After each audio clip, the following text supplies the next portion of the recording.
Buenos días a todos. En primer lugar, gracias por venir. Quiero recordar que hoy es el Día Mundial del Medio Ambiente y que este sábado el domingo hay organizado una carrera por el Día de los Océanos en Arinaga y están todos invitados. Quiero presentarles hoy a Silvia Rodríguez Valido, quien es ponente hoy en Ciencia Compartida y estudiante del máster en Oceanografía. Y viene a exponernos y explicarnos su trabajo de fin de título. Y con todos ustedes, Silvia. Bueno, muchas gracias a todos por estar hoy aquí para ver el trabajo que he preparado sobre el trabajo de fin de título del máster de Oceanografía que estoy realizando. Voy a hablar un poco sobre lo que es la evolución de la desembocadura del río Senegal tratado mediante imágenes satélite. Voy a hacer una pequeña introducción en la que comentaré un poco cómo son las características de la región. Me centraré un poco en la zona de estudio, que es la Lens de la Barberie. Hablaré un poco de qué pasó y sobre la apertura del canal que hicieron en la Lens. Luego hablaré un poco de la metodología que he empleado para poder llevar a cabo la toma de datos de las imágenes satélites. Y finalmente pues hablaré un poco de lo que son los resultados y las discusiones sobre los datos obtenidos, tanto de las imágenes satélites en sí como cambios del tamaño de la barra de arena. Y finalmente expondré un módulo conceptual en el que trate de explicar la evolución de la desembocadura y cómo se mueve esta desembocadura hacia el sur. Todo esto es principalmente pues, para intentar encontrar una evolución futura y conocer un poco las consecuencias de lo que ha pasado y qué ha ocurrido. Inicialmente, bueno, pues nos encontramos Senegal, es un país que se encuentra en la costa del continente africano. Presenta dos zonas, una que va, debido a las características sedimentológicas y geomorfológicas que presenta, se diferencian dos zonas, que se clasifican según la gran costa norte y la pequeña costa sur, que va desde la costa norte, la gran zona costa norte, va desde la zona de Mauritania hasta el Cabo Verde, y la zona sur, la pequeña costa sur, va desde el Cabo Verde hasta la siguiente frontera, hasta Guinea. Decir que bueno, la erosión en Senegal es un problema muy grave y se plantean unos rangos de erosión entre 1 y 2 metros por año. Además, este rango de aumento del nivel del mar se ve incrementado por el cambio climático, lo que estima que en esa zona va a subir el nivel del mar todavía más, entre 20 y 86 centímetros para el año 2100. El gobierno ha intentado paliar un poco todos estos, ha intentado mitigar un poco todos estos efectos adversos que produce la erosión costera mediante la construcción de presas, la construcción de diques y la plantación incluso de vegetación, como en este caso la casuarina, que lo utilizan un poco para intentar reducir la erosión costera. Esta erosión costera genera un problema muy serio socioeconómico, debido principalmente a que en la zona costera se localiza pues más del 80% de lo que es el sector pesquero y el turismo está al 100%, se centra en esa zona. Además es una zona que también bueno, pues se basa en la agricultura, su economía. Con respecto a la zona de estudio, vamos a hablar de la Lens de la Barberie, que es una flecha de arena de las más grandes del mundo, relacionadas con la formación de un río, su formación está relacionada con la desembocadura de un río y la deriva litoral. Es una flecha de arena que presenta una orientación norte-sur y está situada, como ya dije, en la costa oeste del continente africano. Su formación, como se puede ver en el mapa de la izquierda, pues esta es como consecuencia del oleaje predominante, que es del noroeste, y lo que provoca una deriva litoral hacia el sur. Esto, en conjunto con la desembocadura del río Senegal, hace que se forme una barra de arena que discurre paralela a la costa durante más de 40 kilómetros. Con respecto a las características de lo que es en sí la lengua, son suelos formados principalmente por arena y por tanto son poco fértiles, y las especies de vegetales que las caracterizan pues son algunas como las que están por aquí, que son la Hipomea pescaprae, la alternata marítima y bueno, y demás, pero principalmente arbustiva. Y bueno, este tipo de vegetación lo que hace es que fija un poco el sustrato y evita un poco la erosión del viento. La morfología que presenta la lens de la Barberie pues es diferente dependiendo de en qué plano nos encontremos. Como ya he dicho, mide más de 40 kilómetros, 45 si tenemos en cuenta la parte de Mauritania, y se distingue en tres zonas. Está la zona proximal, que es la zona que está más cerca de la zona de San Luis, la zona media, cuya altura es la máxima que podemos encontrar en la lens, que son de 7 metros, y la zona distal, que la altura es inferior a 2 metros sobre la superficie del nivel del mar. Como media presenta una amplitud de 300 metros y se caracteriza por una baja topografía. Estas características pues las hacen vulnerables a sufrir procesos de overwash o de derrame que se producen principalmente en épocas de temporal. En las imágenes lo que se ve, si se fijan, es que bueno, en la primera imagen, esta de aquí, corresponde al 2009 y es cuando se produjo un temporal que que erosionó gravemente la barra de arena, y se sigue viendo en los siguientes fotogramas que son correspondientes del 2010 y 2011.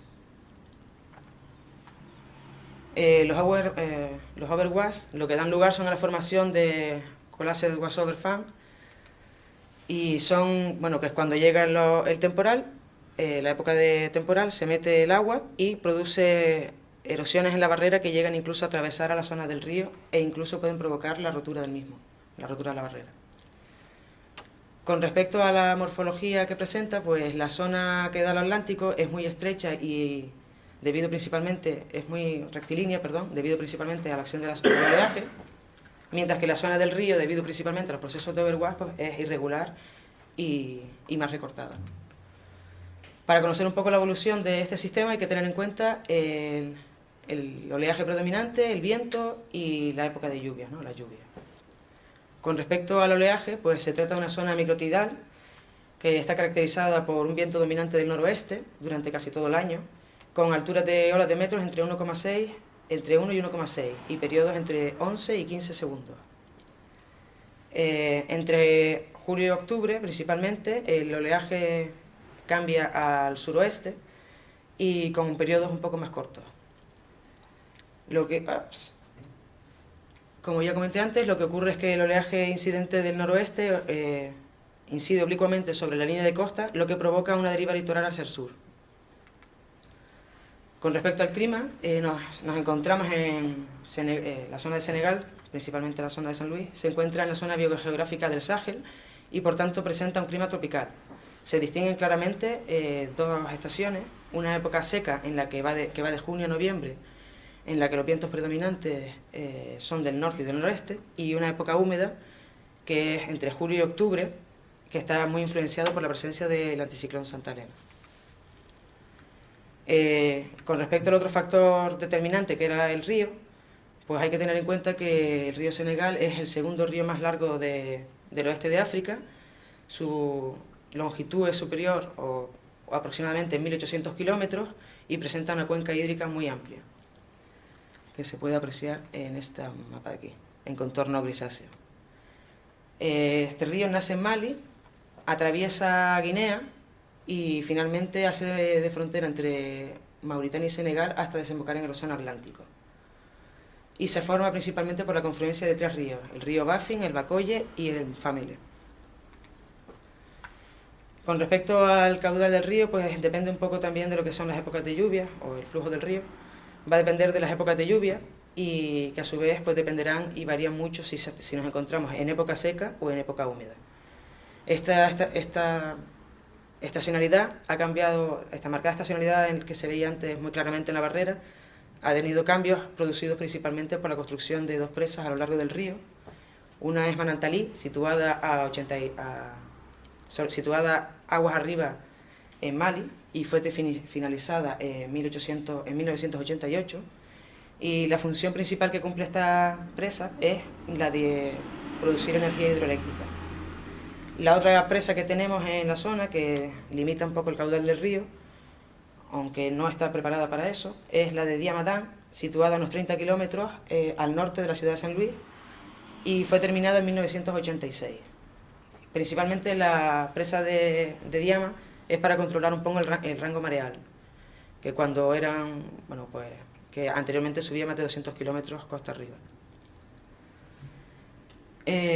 Para hacer un poco un estudio de cómo son las lluvias, disponemos de los datos de Diamadán desde el 86 hasta el 2008, y vemos principalmente que hay dos épocas o dos estaciones muy diferenciadas. La época, como ya dije, de la época seca, la época de lluvia, que va de julio a octubre y ocasionalmente se puede llegar a extender hasta diciembre, como se puede observar aquí, y la época seca, que es principalmente el resto del año. ¿Qué pasó en la noche del 3 al 4 de octubre? Bueno, pues que el régimen del río se detectaron un caudal muy alto en las aguas arriba, y entonces el nivel del agua que se alcanzó en San Luis superó con creces, que era el nivel de umbral de alerta, que era 1,75 metros sobre el nivel del mar. Se llegó al nivel de 1,44, quedando anegadas prácticamente la mayor parte de las zonas bajas del río, y poniendo en peligro la villa de San Luis, que es patrimonio de la UNESCO y tiene un carácter histórico muy importante, aparte de haber sido la antigua capital de Senegal. Cuando se dio este marcado régimen, pues las autoridades decidieron, para reducir un poco el riesgo de inundación, la apertura de un canal. Este canal se situó a 7 kilómetros al sur de la isla de San Luis y incrementó rápidamente debido, pues, a la presión del río. Y su función principalmente, pues, era eso, intentar reducir lo antes posible el nivel del mar dentro de la zona del estuario para evitar la inundación de las zonas costeras.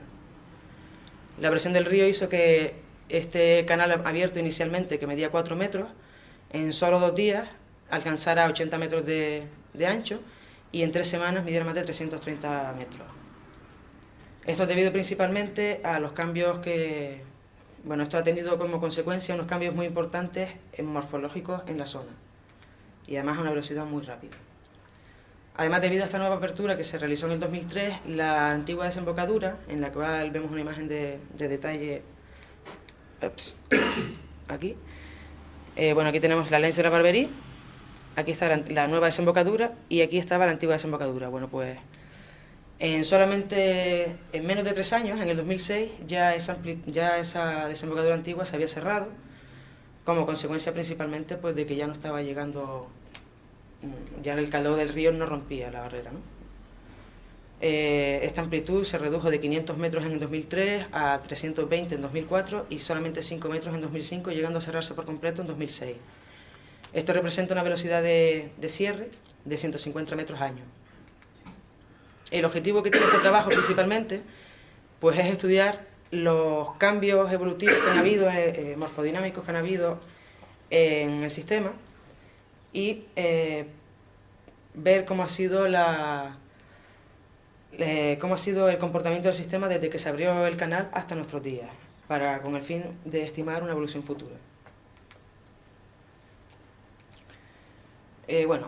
Con respecto a la metodología, el uso de imágenes provenientes de sensores remotos, tales como son imágenes satélites, junto con sistemas de información geográfico, pues dan un apropiado método para el estudio de zonas costeras,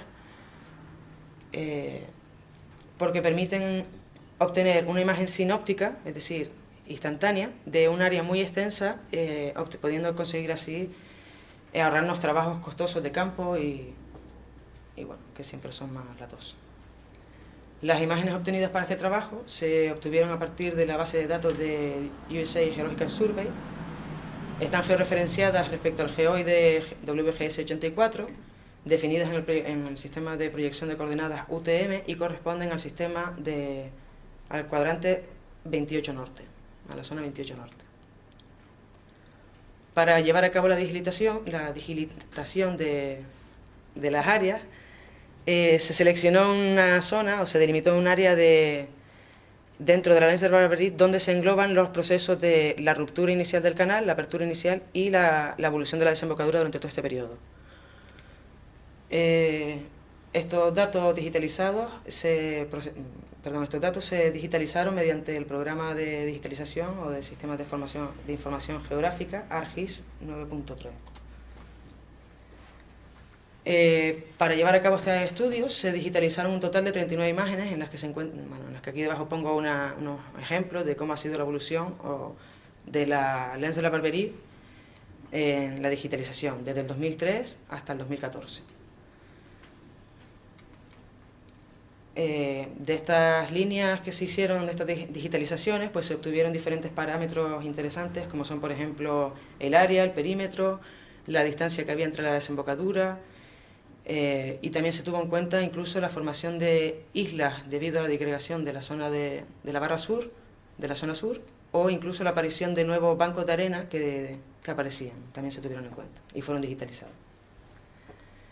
Aquí tenemos un cuadro, una tabla donde se recogen las 39 imágenes que han sido analizadas, con sus fechas, el área que se obtuvo para cada una de ellas, el perímetro en metros también, la amplitud de la boca o de la desembocadura del río, es esta columna de aquí, y finalmente la distancia que hay hasta el puente Fairhaven.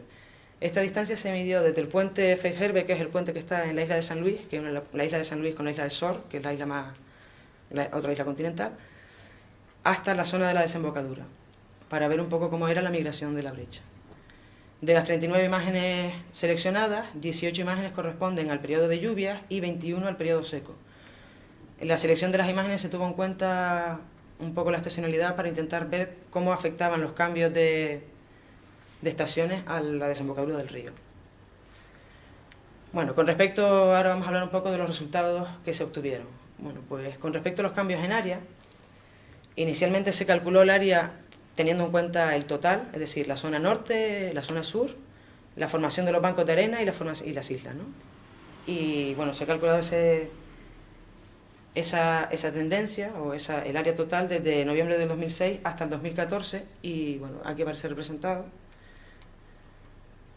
el área total frente al tiempo y lo que vemos es que bueno, presenta un patrón estacional muy marcado que se ve aquí en las ondulaciones. Principalmente entre julio y octubre pues dominan los procesos de erosión, mientras que en el resto del año pues recupera ligeramente. Se distinguen aquí como dos periodos o dos zonas, una zona en la que hay principalmente una erosión y otra zona en la que se produce un ligero incremento del área. Este ligero incremento del área se asocia principalmente, aunque bueno, voy a adelantarlo, a la formación al ensanchamiento de la zona norte. La erosión calculada en este periodo, del 2006 al 2013, el área calculada del 2006 al 2013 nos indica que hay una erosión de 185 metros cuadrados al día, lo que supone que se ha erosionado desde el comienzo del estudio hasta la actualidad un tercio del área inicial estudiada. Con respecto también al cambio de áreas, pues sabemos que bueno, cuando se dividió, tenemos aquí la barrera de arena inicial, la Lance de Barberie inicial, cuando se realizó el canal, quedó dividido en dos, la flecha de arena quedó dividida en dos, la zona norte y el sector sur, que se han visto envueltos en diferentes caminos o que han ido por diferentes comportamientos, ¿no? Se han comportado diferentes. Con respecto a la zona norte y zona sur, desde el 2006 hasta el 2013, vemos aquí los cambios en área y vemos que en principio la zona del perfil verde corresponde a la zona norte y el perfil rojo a la zona sur. Con respecto a la zona norte, lo que se ve es que hay una acumulación de sedimento a razón de 268 metros cuadrados al día, mientras que la zona sur se erosiona a razón de 518 metros cuadrados al día. Si hacemos un poco un análisis más detallado, vemos que en la zona norte presenta dos etapas, del 2006 al 2010 el sistema se comportó de una forma, la desembocadura, mientras que del 2010 al 2014, a la actualidad, se comportó de otro, ¿no? Aquí abajo aparecen las gráficas representadas para cada uno de los dos periodos y con sus nuevas rectas de ajuste para saber exactamente cuánto material se estaba erosionando o sedimentando. En el primer periodo lo que muestra es un marcado patrón estacionario en el que se encuentran épocas de aumento de acreción y épocas de erosión. La erosión principalmente está asociada a los periodos de lluvia, que corresponden, como ya hemos dicho, bueno, aquí aparece en torno a agosto. Para el segundo periodo, del 2011 al 2014, lo que se produce principalmente son fenómenos de acreción, es decir, aumenta su volumen, aumenta su superficie, perdón. en relación a 600 metros al día, 600 metros cuadrados día. Con respecto a la zona sur, vamos a hacer el mismo análisis. Vemos que del 2006 al 2010 presenta también un marcado patrón estacional y la erosión dura principalmente entre diciembre y febrero, mientras que se produce acreción en las épocas de lluvia. Y en el segundo periodo lo que se ocurre es que ya este patrón estacionario ya no se ve, no le afectan tanto la época de lluvia y la época de seca, y la razón de pérdida de superficie es de 1000 metros cuadrados al día.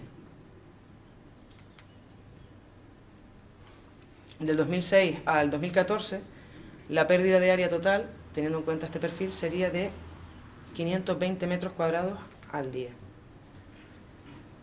El segundo, bueno, con respecto también a los cambios de área en la barra de arena, hay que tener en cuenta, por tanto, que el segundo periodo está caracterizado por dos elementos. Primero es por la formación de un banco de arena que modifica el régimen, el balance de sedimentos, y por otro lado la rotura de la parte sur de la barrera. En octubre del 2010, se forma en medio del canal, esta foto es mucho más moderna, es del 2013, pero bueno, se forma en medio del canal un banco de arena que lo que da lugar es a un cambio en las condiciones hidrodinámicas de la zona, favoreciendo, bueno, cambiando el balance de sedimentos. En esta imagen de aquí tenemos un perfil del área que ocupa el banco de arena durante el estudio. Actualmente el banco de arena todavía existe y se ha integrado a la zona norte. En esta diapositiva de aquí lo que estamos viendo es un modelo de evolución de cómo ha ido evolucionando el sistema tras la apertura de la nueva desembocadura. El sistema, vamos a dividirlo en 7 etapas. La primera etapa es inicialmente cuando no se había abierto el canal. Primero voy a explicar un poco qué es cada cosa, perdón. Bueno, las flechas en rojo corresponden a la deriva litoral que, como ya dije antes, va hacia el sur en esta zona. Las flechas en amarillo sería el oleaje predominante, que es del noreste casi todo el año. Y las flechas en lila corresponderían al régimen fluvial, ¿no? al caudal del río, ¿no? Al flujo del río. Como ya dije, en la primera etapa, la etapa A corresponde a la apertura inicial antes de que se abriera el canal. La B sería ya cuando se ha abierto el canal y entonces el flujo del río, el cauce del río sale por la nueva desembocadura, el oleaje incide sobre la punta del sector norte y se produce una progradación debido a la deriva litoral en el sector norte.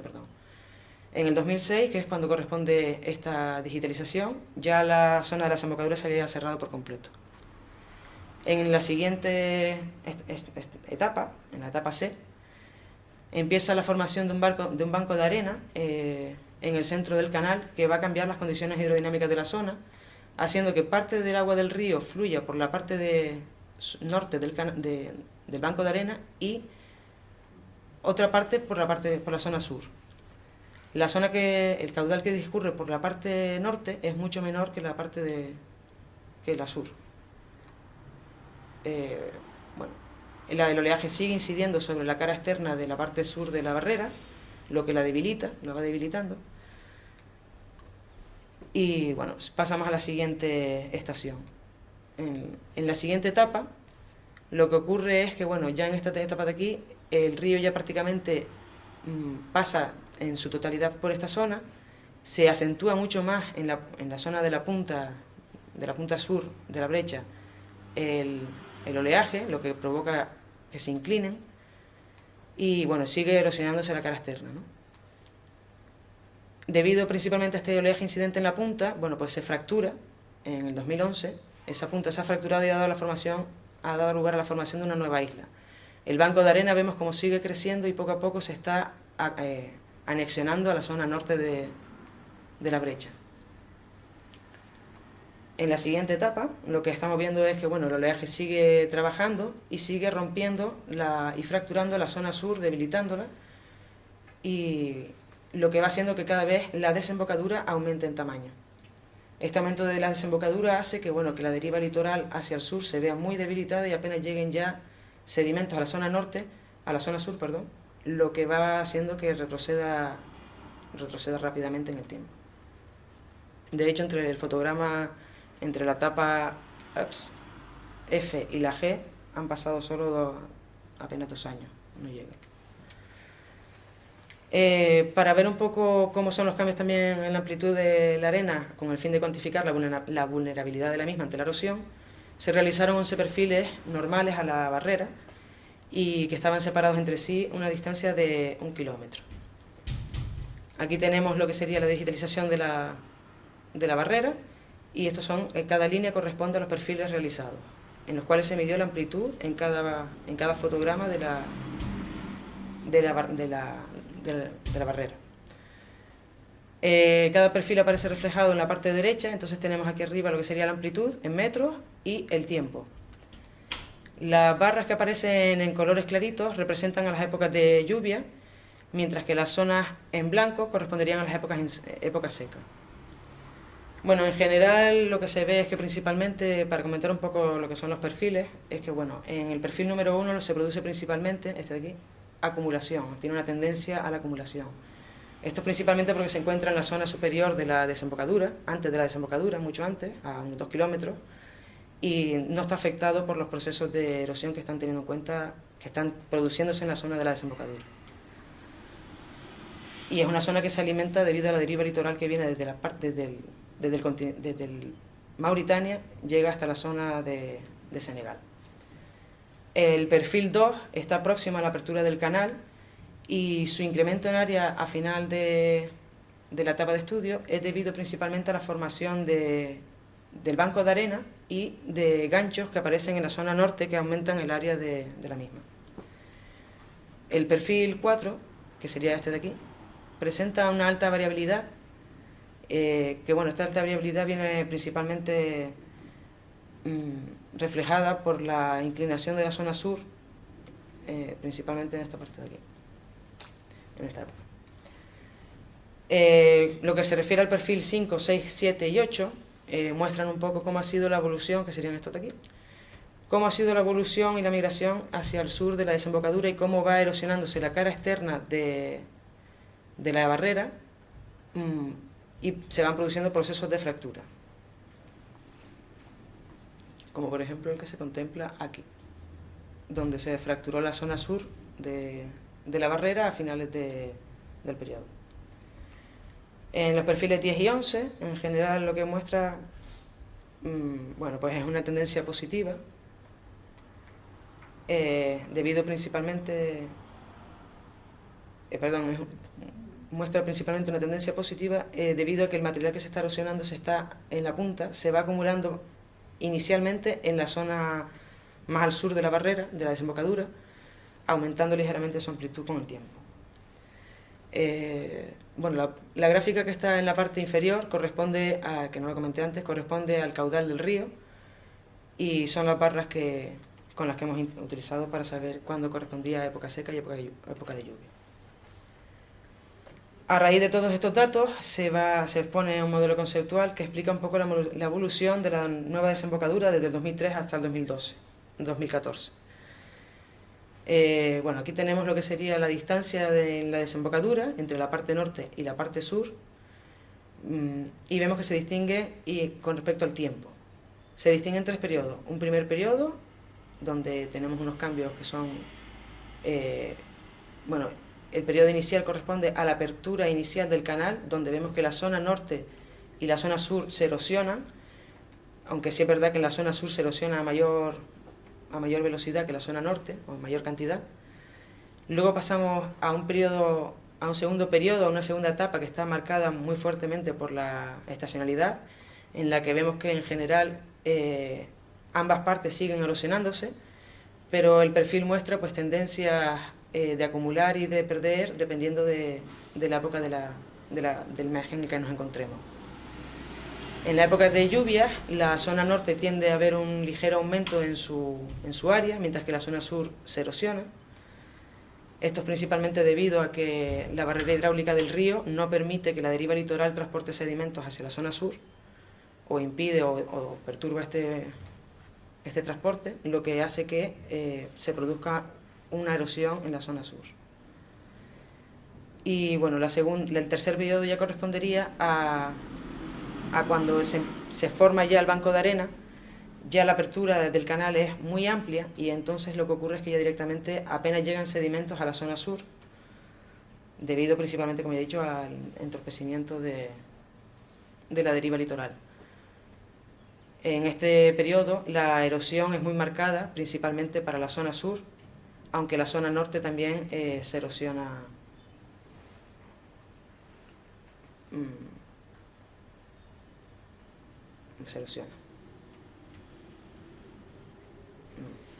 Bueno, con respecto a... si tenemos en cuenta ahora ver cómo se ha ido moviendo esta desembocadura, desde el 2006 hasta el 2014, debido a que el crecimiento de ambos lados de la barrera es diferente, esta desembocadura migra a través de la misma y se va moviendo hacia el sur. Para poder saber cómo ha sido esta migración, se midió la distancia que hay desde el puente Fairherbert hasta la desembocadura. Se midió 3 puntos de la desembocadura. Se midió hacia la zona norte de la desembocadura, al sector norte, a la zona sur y a la zona central del canal. Y aquí lo que vemos es pues la distancia que hay distancia desde el canal frente al tiempo, ¿no? Vemos que inicialmente esta distancia era más o menos estable, se fue abriendo con el tiempo y aquí se produce una disrupción o una apertura donde la zona sur se abre drásticamente. El desplazamiento medio de según estos datos, pues son que la zona norte se desplaza a una velocidad de 124 metros año, la zona del centro a 377 metros año y la zona sur a razón de 631 metros año. Como ya he dicho, el salto que presenta aquí no es debido principalmente a una rotura que se produjo en la barrera en la zona sur, a unos 2 kilómetros, que separó o que formó una isla de 2 kilómetros. Si ahora si nos fijamos nada más que en el último periodo, del 2011 al 2014, vemos exactamente qué ha ocurrido y vemos que la tasa de crecimiento de la zona norte es a razón de 368 metros año, mientras que la zona sur presenta una tasa de erosión muy alta, que es de 1818 metros año. Esto indica que la tasa con la que se está moviendo la migración o la velocidad con la que está migrando hacia el sur es de 1450 metros año, lo que es la desembocadura en sí. ¿Qué problema hay con que esta migración, que la desembocadura del río Senegal se desplace hacia el sur? Bueno, pues la zona interior de la laguna, esto de aquí es la zona interior del río Senegal, lo que sería la laguna de Mumbai, presenta en toda su zona costera muchas poblaciones o muchas casas, ¿no? Estas casas, pues claro, en la zona que estaba ahora mismo afectada en los primeros... Bueno, actualmente, para situarnos, vamos a ver, actualmente la desembocadura del río se encuentra más o menos aquí, donde tengo el puntero. En la zona, desde el periodo anterior hasta ahora, la zona afectada por la erosión costera no tenía demasiadas viviendas, no tenía una concentración de viviendas importante en la zona litoral. Sin embargo, a partir del faro en Dien, que está en esta zona de aquí, se encuentra la población esta de aquí, que es en Dien, que en 2015 se prevé que ya la desembocadura se encuentre justo enfrente de esta población. El problema que presenta que la desembocadura se encuentre tan cerca de la población es que el oleaje incide directamente en la costa, lo que acarrea graves problemas de erosión y de retroceso de la misma, ¿no? Es el caso, por ejemplo, como ocurrió en Dumba-Bayet, que en el 2004 su zona litoral presentaba este aspecto, y en el 2011, Dumba-Bayet hay que decir que se encontraba justo enfrente de la desembocadura donde se abrió el canal inicial, Y bueno, pues en 2011 el pueblo ya ha sido completamente devastado y sus habitantes han tenido que mudarse a la zona continental porque es peligroso estar en esa zona.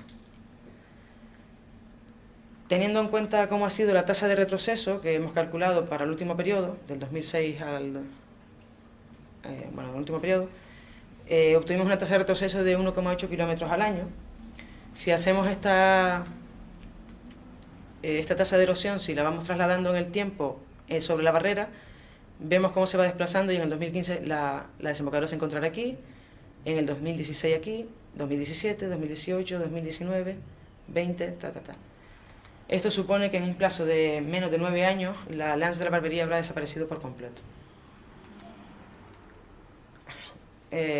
Bueno, ¿qué problema también presenta, aparte de la tasa calculada de 1,8 kilómetros año? Y es que el problema que presenta, como ya hemos dicho antes, es que la topografía de la barra es muy baja.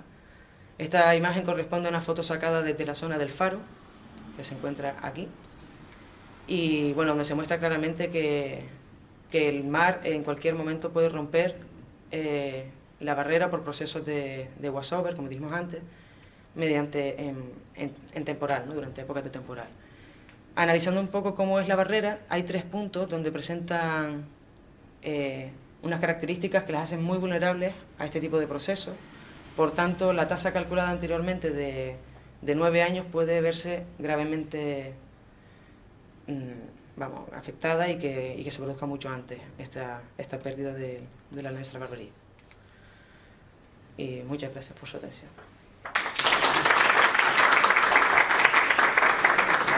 Bueno, finalmente, antes de que se me vaya, tengo preparado un vídeo de cómo ha evolucionado el sistema desde 2003 hasta el 2014, con las imágenes Landsat que me gustaría mostrarles.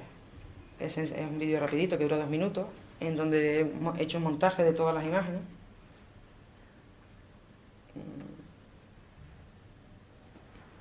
No sé por qué no se ve.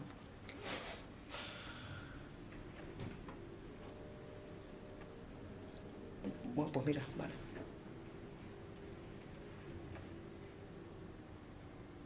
Perdón.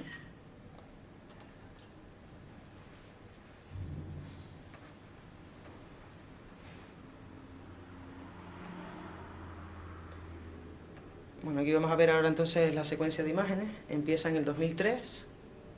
Vamos a ver si se quiere poner. Vale. Va cambiando, seguimos en el 2003. Ven, fíjense si pueden, por favor, en esta zona de aquí donde se abre la desembocadura. Esta ya imagen corresponde ya al 2006. Vemos cómo va evolucionando el lugar. Vemos que la desembocadura norte empieza a progradar, empieza a crecer en longitud.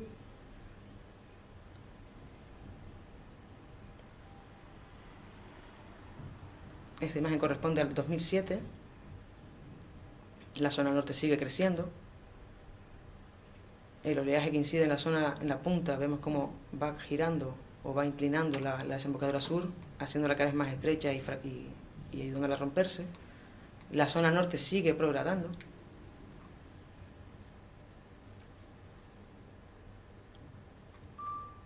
Seguimos en el 2007.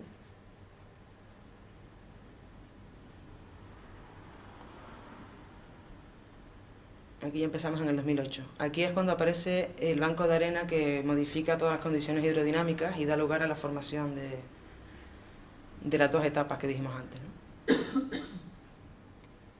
Fíjense en esta zona del canal que es donde empieza a aparecer. Bueno, aquí la punta de la zona sur se ha roto. Aquí vemos las descargas fluviales que se ven en el color del agua, ¿no? En el cambio del color del agua. 2009.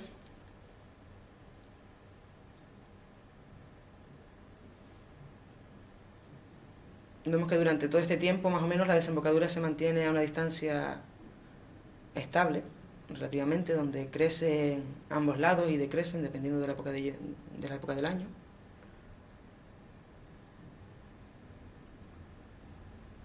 Y ahora es cuando empieza el problema.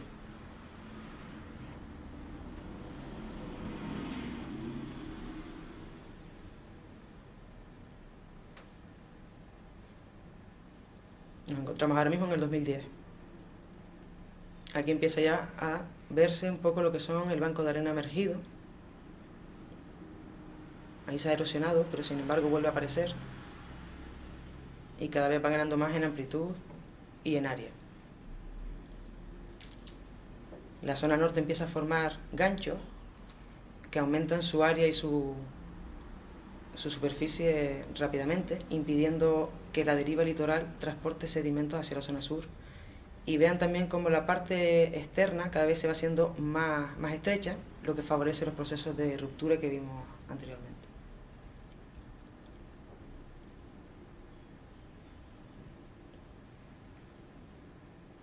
Ahí se ha roto ya la parte sur, formando una isla que va desapareciendo en el tiempo. Esa isla, se fijan, se va moviendo por deriva litoral.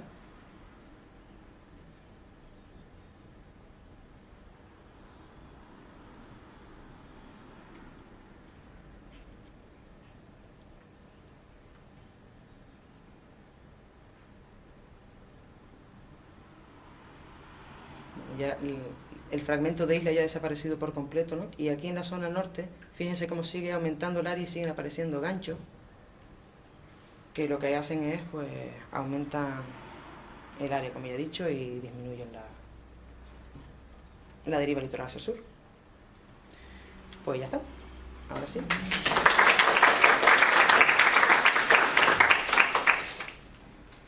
¿Hay alguna pregunta o alguna duda? ¿Sí? Ahora al ver las imágenes no me había dado cuenta, o se me ha pasado, es que impresionante la barra esta y cómo se erosiona. Me he dado cuenta que hay un periodo al principio, que a lo mejor ha sido percepción mía, entre el 2005, 2006, 2007, parece que se mantiene la distancia, ¿no? Se mantiene la ruptura de la barra, pero a partir del 2008, o sea, hay una erosión brutal. ¿Es así o ha sido mi percepción o realmente Espera un segundito, por favor. se relaciona con algún tipo de, no sé?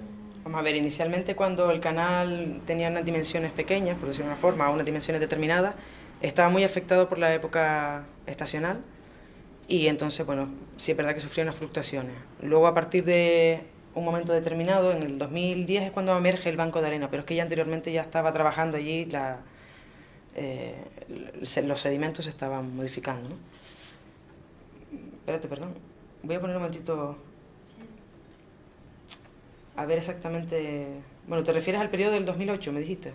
Entre el 2006 y 2007 parece que la distancia entre la zona, la barra norte y la barra sur, parece que se mantiene como un poco constante.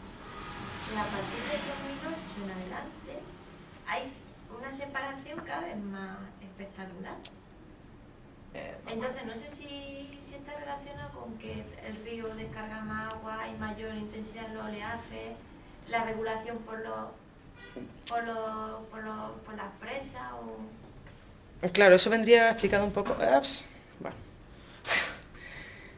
Bueno, eso vendría un poco explicado, sí, porque durante la primera etapa del estudio, del 2003 hasta el 2010 más o menos, ya en el 2008 sí es verdad que empiezan a haber cambios, pero no son cuantitativos, y bueno, y se dejaron dentro del primer periodo porque a partir del 2010 fue cuando realmente se producen los cambios importantes. Pero sí es verdad que en el 2008 se produce, por ejemplo, la rotura de parte de la zona sur, de la Lens de la Barberie, y es lo que va... ¿A qué se lo achacáis? ¿A ese cambio entre esos dos periodos? A ver, el cambio entre esos dos periodos se achaca... Espérate, voy a ponerte... Bueno, da igual, si no te lo explico. Durante el según vimos en el modelo conceptual de antes, en la primera etapa donde se abre el canal, ambas partes se erosionan por igual. Luego hay una etapa en la que está muy marcada por las estaciones de lluvia, en las que el régimen fluvial es el que condiciona un poco cómo se van a dar lugar, ¿no? Ahí se producen acumulaciones y erosiones dependiendo de en qué época del año nos encontremos. Una vez que alcanza una determinada amplitud, el canal, debido también a la formación del banco de arena, debido también a la rotura de la zona sur, de la barrera de la zona sur, la amplitud del canal es tan amplia que ya el curso del río obliga a la deriva litoral o perturba la deriva litoral y no permite la llegada de sedimentos a la zona sur.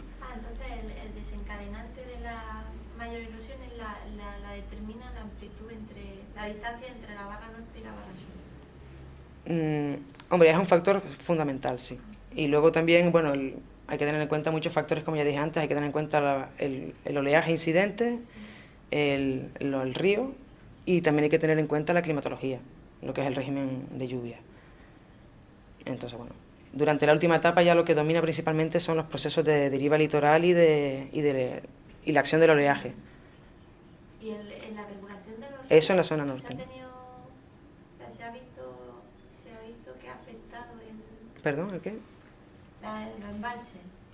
Sí, se ha afectado gravemente a lo que es las condiciones hidrodinámicas de la zona, porque a raíz de que se construyeron estas presas, por lo pronto la zona baja del estuario tiende a colmatarse, lo que reduce la altura del río y provoca que, bueno, que durante épocas de inundaciones pues sea todavía más peligroso para la población. Luego, bueno, además de que se sabe que desde 1956 hasta la actualidad, realmente, solamente se produjo una ruptura de la barrera. Vamos a ver, la barrera se ha roto desde 1658, que se disponen de datos, en más de 30 ocasiones. Pero en los últimos 50 años se ha roto en dos. La primera se rompió en el 72, debido a un periodo de inundaciones muy fuerte que se dio, y a partir de ahí se decidió pues intentar, mediante la presa de Manantalí principalmente, pues controlar un poco el régimen del río y aprovechar igualmente también esa caída de agua para obtener energía eléctrica, ¿no?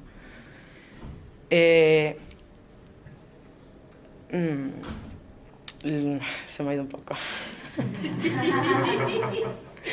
Pero hasta ahí bien. Bueno, pues sí, las presas han influenciado gravemente en cómo se desarrolla la desembocadura. Pero llama la atención, ¿no?, que normalmente las barras de arena, pues, el fenómeno del overwash, pues está ahí, ¿no?, y se rompen y se vuelven a colmatar y se cierran y eso, y que aquí, pues que, o sea, es tan fuerte la deriva litoral es muy fuerte y no permite el que... En realidad la deriva te debería de ayudar a que se cerrara. Sí, pero lo que tenemos es la descarga del río. Claro, qué brutal. Claro. Es que la descarga del río es como barrera hidráulica, ¿no? Ahí no permite... Hombre, llega algo de sedimento, pero no llega lo suficiente como para alimentar la barra sur. Vamos, se va erosionando. Inicialmente sí es verdad que cuando vimos los perfiles, por ejemplo, cuando estás a una determinada distancia de la desembocadura sur, de la zona sur, empieza a aumentar el perfil de la playa, ¿no?, de la zona de la playa, o de la amplitud de la barra, perdón. Pero esta amplitud rápidamente se ve en cuanto la desembocadura va migrando hacia el sur y se acerca hacia la zona, se va erosionando por la cara externa y va perdiendo hasta que se fractura y acaba por desaparecer. Para la población, ¿qué le cabe esperar o qué cabe hacer? ¿Irse o sugieren? Hombre, tipo de actuación? Yo tuve la suerte de colaborar en dos proyectos de cooperación de cooperación al desarrollo, que estaba bajo el mando del doctor Ignacio Alonso, y en él exponía un sistema muy efectivo desde mi punto de vista y muy asequible económicamente, que era la instalación de geotubos, que son unos materiales sintéticos, unos geotextiles, son como una especie de salchicha que se rellena de sedimento con agua y se pone en las zonas litorales para proteger un poco, para favorecer la acumulación de sedimento en la zona y para protegerla del oleaje incidente. Si se llevaran a cabo medidas de ese tipo, a lo mejor, pero de todas formas, bueno, el gobierno senegalés ha intentado, mediante plantación de árboles, mediante la construcción de muros, las presas, ha intentado numerosas medidas de prevención de riesgo, o sea, de erosión de costera. Y debido a que son suelos muy arenosos y muy poco... que no han resultado efectivos. todas formas, si me permites complementar la respuesta, en esta zona en concreto el gobierno no ha hecho nada. O sea, en otras zonas de Senegal sí, pero en esta zona sí, bueno, en los años 60 se hicieron unas enormes repoblaciones de filados, que son unos árboles un poquito para estabilizar el cordón de dunas, pero a estabilizarla desde el punto de vista de la acción del viento.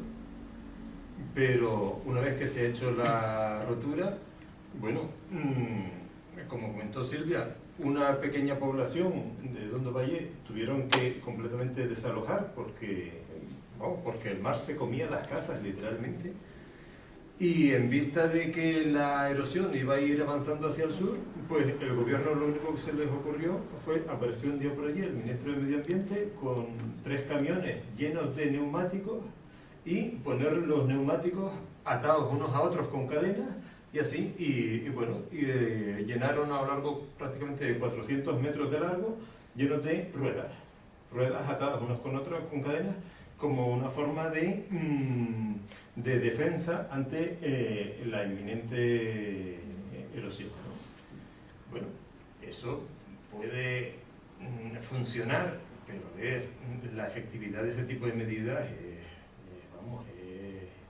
prácticamente nula, ¿no? Y nosotros lo que hemos visto en las veces que hemos ido para allá es que tienen una resignación enorme. Y si viene el mar y se lleva las casas, pues nos vamos, así. Porque cerrar el agujero ese de esa forma es imposible, ¿no? Son Absolutamente 5 kilómetros. imposible. ¿Y qué profundidad tiene eso? La profundidad. No se Hombre, sabe ahora porque mismo- no se han hecho batimetrías. Claro, pero eso tiene que tener... A lo mejor no es demasiado profundo, a lo mejor eso tiene 4 metros de profundidad. Pero 4 metros rellenar 5 kilómetros. Pero claro, hay que rellenar 5 kilómetros y aparte que es un país que no tiene roca. Arena toda la que tú quieras, no tiene roca. Entonces...